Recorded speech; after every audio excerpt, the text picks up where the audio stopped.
અપીલકર્તાઓએ હાઈકોર્ટમાં first appeal number 492/2022 દાખલ કરી હતી.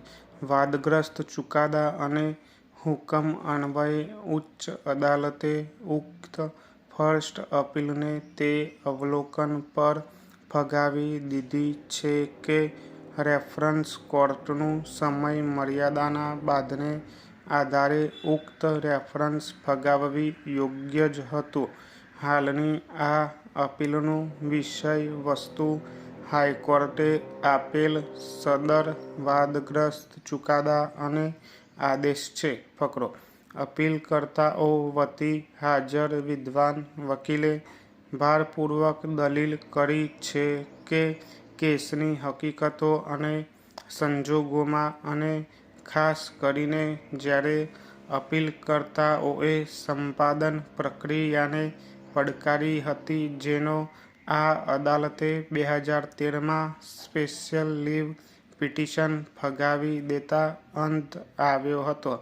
ત્યારબાદ સ્પેશિયલ લીવ પિટિશન રદ થયા તારીખથી 6 મહિનાના સમયગાળામાં અપીલકર્તાઓએ જમીન સંપાદન ધારો 1894ની કલમ 18 હેઠળ રેફરન્સ દાખલ કરી હતી, જે રેફરન્સ કોર્ટે ધ્યાને લેવી જોઈતી હતી અને ગુણ-દોષ પર નિર્ણય કરવો જોઈતો હતો.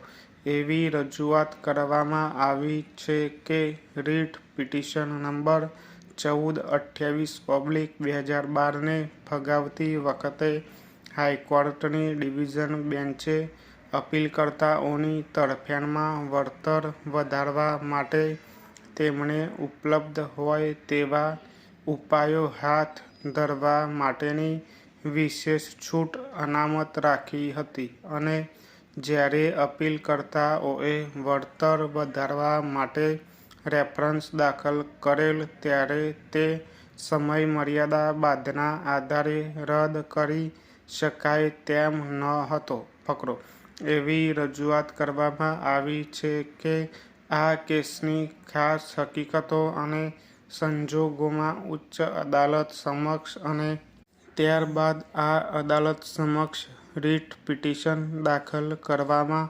અપીલકર્તાઓ દ્વારા સંપાદન પ્રક્રિયા પડકારવા માટે લેવાયેલો સમયગાળો બાકાત રાખવાનો હતો.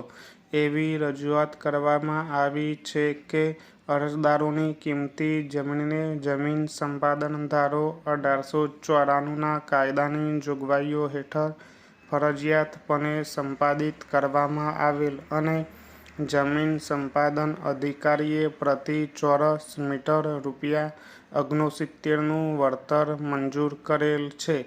એવી રજૂઆત કરવામાં આવી છે કે જે જમીન સંપાદિત કરવામાં આવી છે તે સુરતમાં આવેલી છે અને તે ખૂબ જ મૂલ્યવાન જમીન છે. એવી રજૂઆત કરવામાં આવી છે કે જમીન માલિકો સંપાદિત જમીન માટે ઉચિત વળતર મેળવવા માટે હકદાર છે. ઉપરોક્ત રજૂઆતો કરીને હાલની અપીલને મંજૂરી આપવા માટે અરજ કરવામાં આવેલ છે.